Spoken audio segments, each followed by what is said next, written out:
Hey, it's Jordan with Status Coup. James Carville is wetting the bed over Joe Biden's poll numbers, yet doesn't seem to be encouraging an actual Democratic primary. Go figure. Mr. Carville, it's the economy, stupid, was on CNN last night responding to some pretty bad polls for the president that is supposedly presiding over the strong economy. Before we get to Carville, let's just show you the polls if you haven't seen. The latest CNN poll, you have four-time indicted Donald Trump up one over Biden head-to-head, so basically tied. DeSantis, first Biden, tied. Nikki Haley, if she were the nominee, beating Biden by 6 points. Reports have shown that the Biden team is worried, particularly about Haley. Biden is only beating Ramaswamy by 1 point, a used car salesman grifter. Former Vice President Pence up by 2 points over Biden. Senator Tim Scott up by 2 points. Even Chris Christie beating Biden head-to-head. Oh, my Lord. You go further into the polls, not so good. Among Democratic Party voters, should the party nominate a different candidate? 33% say Joe Biden should be the nominee. 67% of Democrats want somebody else. This is a key number that I think, to me, is the most important when considering Trump versus Biden. Biden's favorability, 36%. Trump's favorability, 36%. Biden's unfavorable, higher than Trump's. Why this is so important? One of the defining reasons Biden beat Trump in 2020 was he had much higher favorability ratings than Hillary Clinton did in 2016. Even though I didn't like him and most of you didn't like him, overall, Americans liked Joe Biden. He had a pretty decent favorability rating. Well, he's basically tied with Trump in terms of unfavorables. If you've lost your favorability, if you've lost the mystique of the media pushing you as Uncle Joe of Labor Joe, of Scranton Joe, and people are just fed up with you, mixed with the crumbs you've offered, that's a disaster. And I don't want to hear about, spoiler, Cornel West, who, by the way, I'll be interviewing live later today. No. Biden is the spoiler if they go through with him as the candidate. Well, James Carville went on CNN and admitted he is literally wetting the bed over these polls. These polls seem to get at the elephant in the room when it comes to President Biden. For voters, it's his age that they're concerned about, his mental acuity, his health. What does that tell us? Well, I guess to say the least, the polls are were not great. And it tells us that, voters are expressing some apprehension here. It's pretty clear. I mean, there's not much else you can say when you look at them. I mean, I guess the best thing you could say is that if anything, they're worse for Trump. But there is apprehension out there. That's undeniable. But on the other hand, I point out we haven't lost an election since the Dobbs decision. So, we're supposed to lose in November and off the year. We didn't really. We're kind of tied. So I don't know. But the polling that I've seen or anybody else has seen is not very good. There was a memo. My friend Jim Messina said, I said, Democrats need to quit bedwetting. But my wife's already changed me to rubber sheets.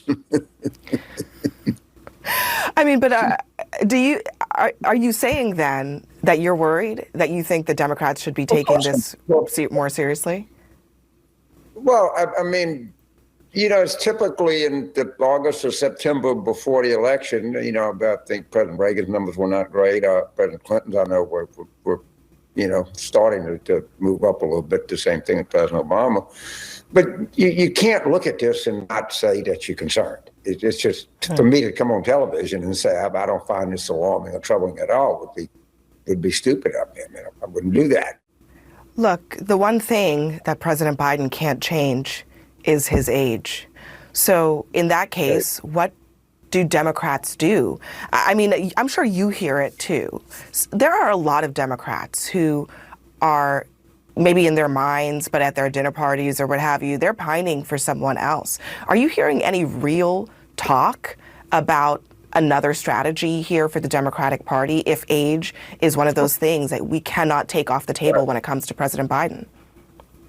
Well, honestly, I hear a lot of talk. I can't tell you that any of it is substantial. Oh boy, changing to the rubber sheets. First of all, CNN's framing there, shockingly, was wildly dishonest.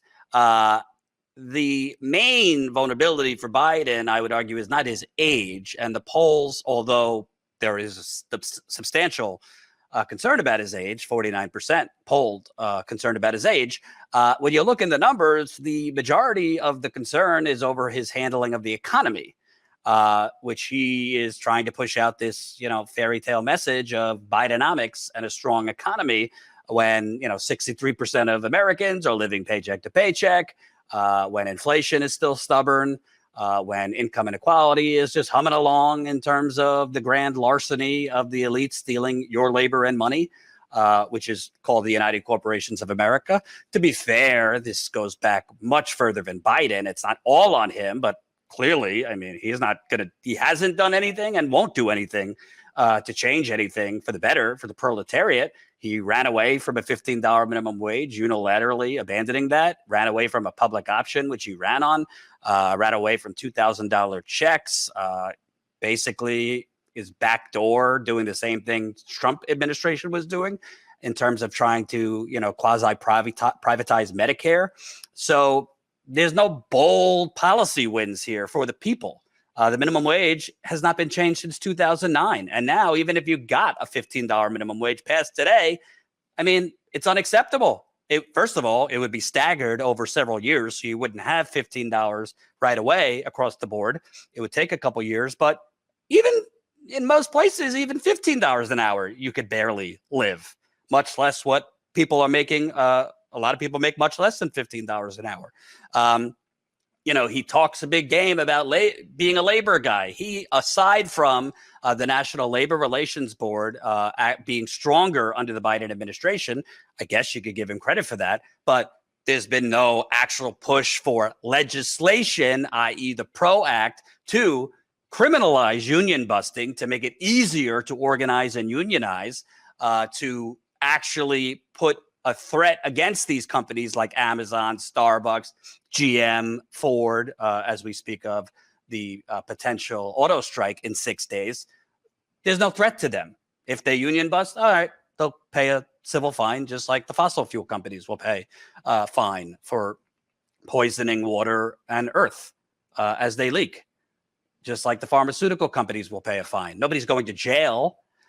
So CNN, I believe, and most of these outlets are being wildly disingenuous when they're pretending the main concern of voters is Biden's age. No, the main concern of voters is nothing is changing in this gilded economy. We live in a new gilded age. People are working more hours for less pay. People are working more three jobs to cover the bills that used to cost one job. People could barely afford health care. People are rationing medicine. Again, it's not all Biden's fault, but he's the president. Okay. So at the end of the day, James Carville, I think he knows this, but he's part of the Democratic Party machine. And nobody wants to be the one to say, hey, maybe we actually should have a real Democratic primary here. Maybe we should, actually push Biden to debate the current two candidates, Marianne Williamson, RFK Jr. Maybe we should encourage more people to get in. Obviously, they would be encouraging corporatists to get in. But maybe since the numbers are what they are, not 2 years before the election, but we're talking about nearing a year before the election, maybe it's time to do something here, particularly since this guy, Trump, his numbers keep going up, even after indictment after indictment after indictment. And the key will be independence. Trump will have his base, but Biden, the polls show, is currently losing support among Black voters, among Latino voters. I want to show you this. Right now, among non-white voters, he's at 53% support among non-white voters. That is a death nail if you're only polling at 53% among non-white voters. for a Democratic president, that number should be 70 to 75%. Also, we should note the back door behind the scenes. It sure seems that the Democratic Party has been pushing Gavin Newsom. He's going to debate Ron DeSantis, apparently. He has been doing, things in California, some of them good, including manufacturing their own insulin. Here's Chucky Todd on his way out. He's leaving Meet the Press. Let's take a look. He threw a teaser clip. I guess he's interviewing Gavin Newsom this Sunday, and he asked him, are you going to run against Biden? Which I think is secretly Carville and the rest of the corporate ghouls in the Democratic Party. I think that's really what they want. They want to throw Kamala under the bus and bring in the, nicely chiseled, full head of hair, semi-attractive Gavin Newsom. And you ask him whether or not he really is planning a presidential run if Biden doesn't run. Let's listen to what he has to say. Why shouldn't we consider you a likely candidate? Well, I think the vice president is naturally the one lined up, and the filing deadlines are quickly coming to pass. And I think we need to move past this notion that he's not going to run. President Biden is going to run, and looking forward to getting him reelected. I think there's been so much wallowing in the last few months and hand-wringing in this respect, but we're gearing up for the campaign. We're looking forward to it. But you hear these calls privately. What do you tell these donors who are wallowing in this? Time to move on. Let's go.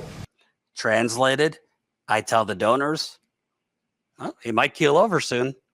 Or, maybe his family will do the right thing and pull him out of there. Or, talk with your money guys and gals. Maybe start pulling back from giving to Union Joe. I mean, he's obviously giving the diplomatic answer, the PC answer, but let's be clear. Gavin Newsom ain't waiting around ceding the baton to Vice President Harris if Biden drops out. And I think the Democratic Party, even though they built the identity politics machine, I think they know Kamala Harris would get her clock cleaned, I believe, against pretty much any Republican that is put up. She's just not a good politician, among terrible policies, too. So it is not a good situation right now because, frankly, the Democratic Party of the last 2 or 3 years has been very lucky. Biden, I believe, I think Trump lost in 2020 more than Biden won because, remember, 2020, I mean, the top issue, of course, was COVID, the economic handling of COVID, the health handling of COVID. I think if Trump would have given another $2,000 check, would have been not so incompetent and ridiculous, being an anti-masker and take your hydrochloroquine. I think he could have beat Biden and very likely would have beat Biden if he would have handled COVID differently and done better economic relief. And then if the Democratic Party did not get the gift of the Supreme Court overturning Roe v. Wade, which was, of course, horrible in reality, but politically, it was the gift to the Democrats. Without that, does anyone think that the Democratic Party would have done as well, holding the Senate and barely losing the House instead of the Republican red wave that was expected? So I think instead of wetting your bed, James, maybe you and the other corporate ghouls need to get together with your banking donors and push this president out.